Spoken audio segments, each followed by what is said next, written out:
그날 아침 나는 밥숟가락을 들고 그대로 굳어버렸다. 며느리는 내 눈을 똑바로 보며 이렇게 말했다. 어머님, 죽은 남편 때문에 제 인생을 망칠 순 없잖아요. 그 말은 칼처럼 날아와 내 가슴 한가운데를 찔렀다. 아들의 영정사진이 거실 벽에 걸린 지 고작 1년. 그 아이의 이름을 가장 먼저 잊어버린 사람은 다름 아닌 그의 아내였다. 그날 이후 나는 며느리를 다시 보게 되었다. 아니, 처음으로 제대로 보게 되었다. 아들이 떠난 날 이후 집은 무덤처럼 조용해졌다. 사람들은 처음엔 매일 찾아왔다. 힘내세요. 그래도 며느리가 있으니 다행이네요. 하지만 한 달이 지나자 전화는 끊겼고 2달이 지나자 문 앞에 놓이던 국도 사라졌다. 남은 건 나와 며느리 그리고 아직 치우지 못한 아들의 물건뿐이었다. 며느리는 검은 옷을 벗는데 오래 걸리지 않았다. 웃지 않았지만 울지도 않았다. 나는 밤마다 아들 방에 들어가 그 아이가 쓰던 베개 냄새를 맡으며 숨죽여 울었다. 그런 나를 며느리는 한 번도 따라온 적이 없었다. 어느 날부터 며느리는 외출이 잦아졌다. 옷차림이 달라졌고 화장도 진해졌다. 어디 가니? 내 물음에 며느리는 짧게 대답했다.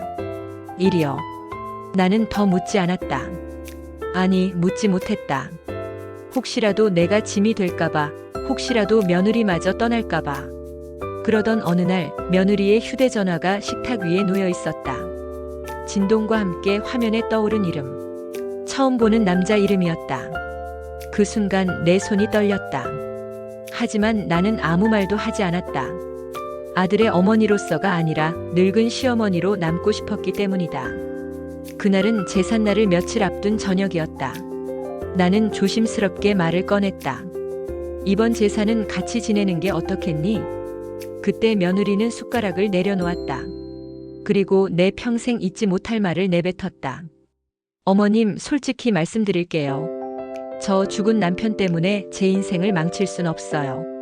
순간 귀에서 웅소리가 났다. 아들의 이름이 죽은 남편이 되는데 고작 1년이면 충분한 세상이 된 것이다. 나는 화도 욕도 나오지 않았다. 그저 숨이 막혔다.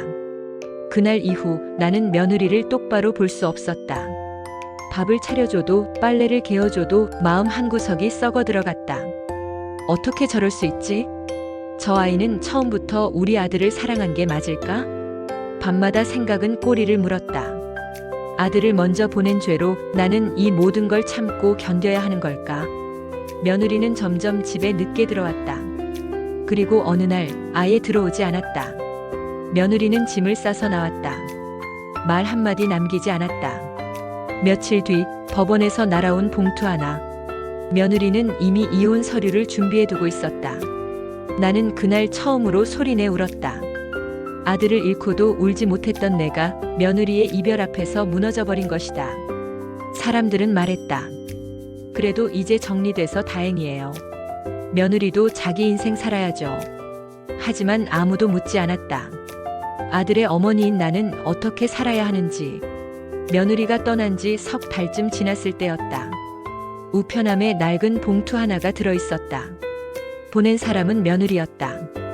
편지 안에는 통장 사본과 함께 짧은 글이 적혀 있었다. 어머님, 미워하셔도 괜찮아요. 하지만 이것만은 꼭 알아주세요. 그 통장은 내 이름으로 되어 있었다. 잔액을 보는 순간 나는 숨이 멎는 줄 알았다.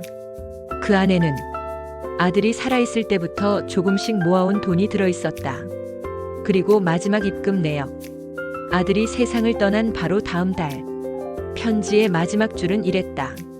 남편은 떠났지만 어머님만은 혼자가 되지 않게 해달라고 했어요. 제가 떠나는 이유는 어머님 앞에서 더 이상 웃을 수 없기 때문이에요. 그제야 모든 게 보였다. 며느리는 도망친 게 아니었다. 도망쳐야 했던 건 자신을 미워하게 되는 그 자리였다.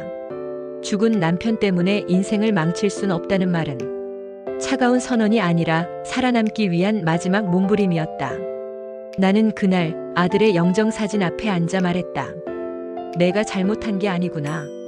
사람은 각자의 방식으로 슬퍼한다. 누군가는 울고 누군가는 떠난다. 그리고 늙은 나는 그제야 알았다. 붙잡는 것이 사랑이 아니라 놓아주는 것도 사랑일 수 있다는 걸. 지금도 나는 혼자 산다. 하지만 예전처럼 외롭지 않다. 아들이 남긴 마지막 선택과 며느리가 남긴 진심 덕분에 이것이 내 인생에서 가장 아픈 그리고 가장 늦게 이해한 진실이다.